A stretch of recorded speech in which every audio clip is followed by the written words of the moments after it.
Rigidez arterial.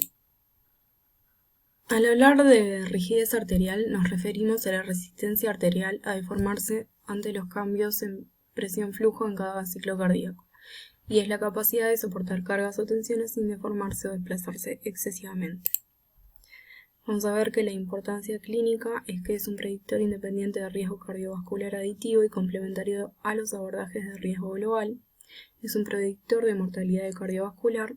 Es útil en la estratificación de riesgo cardiovascular individual y en la reclasificación de riesgo, y es un biomarcador del estado de salud arterial, siendo indicador del daño arterial acumulado. Dentro del rol fisiológico y fisiopatológico vamos a ver que las arterias cumplen dos funciones, por ejemplo de conducción, donde permiten que la sangre fluya por su interior sin perder los niveles medidos de presión arterial necesarios para vencer las resistencias; de amortiguación, donde amortiguan la elevada pulsatilidad en presión y flujo generada por la actividad ventricular de manera de asegurar, por una parte, el flujo continuo de baja pulsatilidad en la microcirculación, por otro lado, la reducción de la erosión que provocaría la pulsatilidad sobre la pared arterial, y una reducida poscarga ventricular. Ambas funciones van a depender de características geométricas arteriales y de la viscoelasticidad de la pared arterial. La viscoelasticidad está directamente relacionada con la rigidez arterial y esta permite que en la eyección ventricular las arterias se distiendan, dejando fluir y a la vez almacenando un volumen sanguíneo; que en la diástole ventricular las arterias, a manera de resortes elásticos, retornen gradualmente a su posición, asegurando flujo sanguíneo continuo centro-periferia y manteniendo elevada la presión arterial diastólica. Vamos a ver que la elevada rigidez arterial determina que la arteria no cumple eficientemente sus funciones determinando, por un lado, un aumento de la poscarga ventricular, donde el ventrículo eyecta contra un tubo rígido que no se distiende y que a su vez determina que las ondas reflejadas arriben en la raíz aórtica en plena eyección ventricular, y así elevados niveles de rigidez arterial se traducen en aumento de la presión máxima ventricular y de fin de sístole aórtica, reducción de la presión arterial diastólica, aumento del consumo de oxígeno miocárdico y reducción de la perfusión subendocárdica, con el consecuente aumento del riesgo de eventos coronarios e hipertrofia ventricular. Aumento de la erosión mecánica parietal por elevar la presión de pulso, por incremento de la presión arterial sistólica y reducción de la presión arterial diastólica, elevada presión de pulso y presión arterial sistólica, donde se asocia riesgo aumentado de ACV, y reducción de la perfusión tisular por generar bajos flujos sanguíneos diastólicos.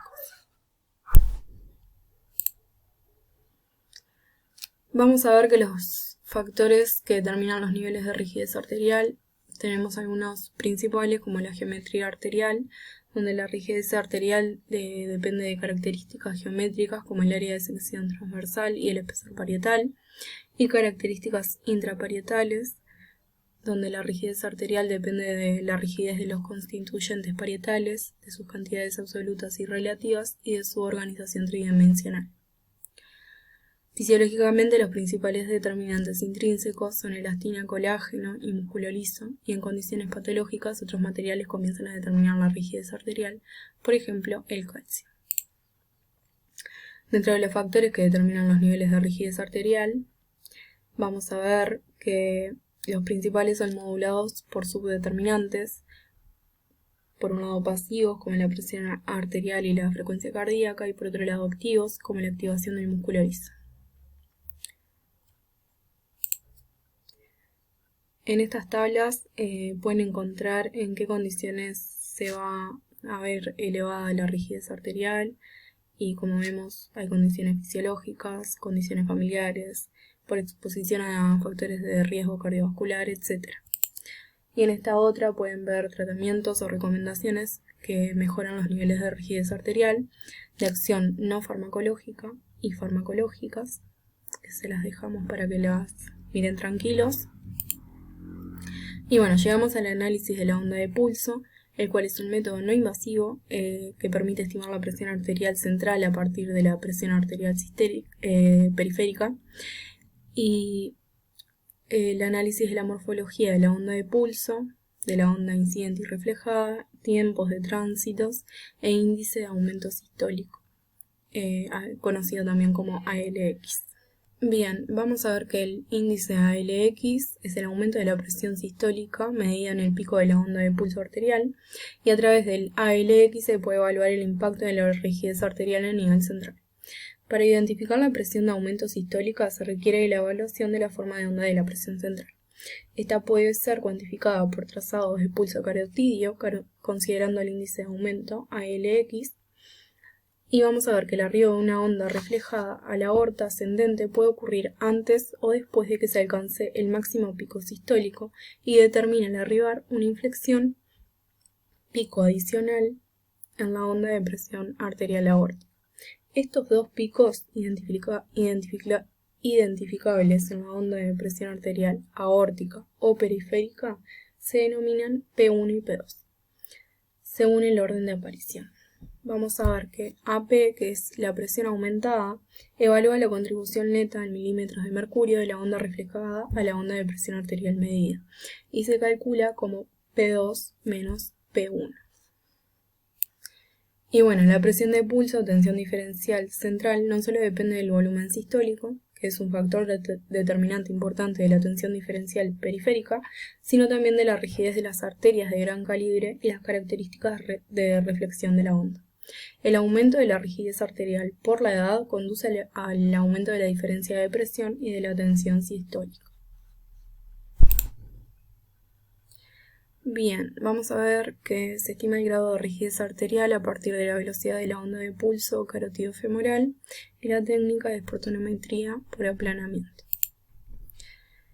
Dentro de los dispositivos, vamos a ver que los equipos para determinar no invasivamente la presión arterial central emplean diferentes mecanismos, como por ejemplo la tonometría de aplanamiento, el cual permite al médico evaluar los resultados de cada paciente frente a rangos normales de referencia específicos para la edad y el sexo. Bien, vamos a ver la tonometría por aplanamiento, que es un registro de la onda del pulso de presión arterial, donde los tonómetros son sensores de presión direccionales que miden la presión de manera perpendicular a una superficie plana, o que ellos aplanan, razón que da nombre a la técnica. La ley de Laplace describe la relación entre la tensión parietal, la presión transmural y el radio de un tubo de pared fina.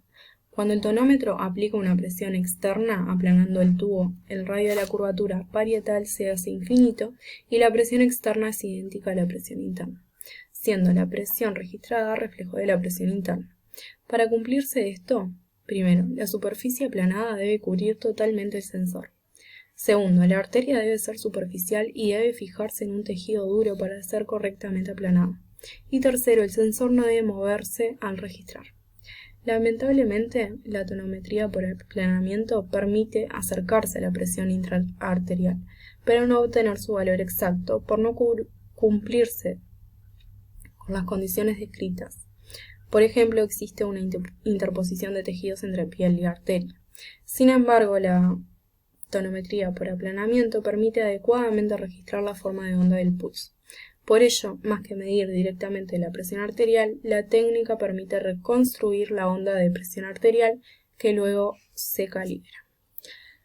Por último, recordar que el envejecimiento y la hipertensión pueden modificar la rigidez vascular, incrementándola por aceleración de la